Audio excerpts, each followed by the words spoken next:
The 16th season of the American talent show competition series America's Got Talent premiered on NBC on June 1, 2021.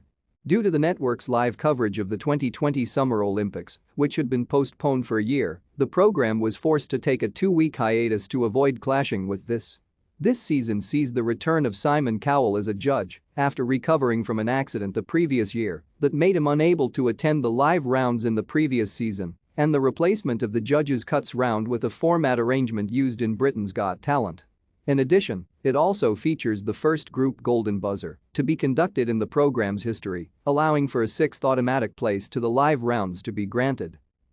Despite the effects of the COVID-19 pandemic in the United States, production staff opted to go ahead with a new season for 2021 on the belief that the early rollout of vaccines would ease restrictions on production. Open auditions were mostly done online or via recorded video sent in to researchers, with spaces made available until the end of January 2021.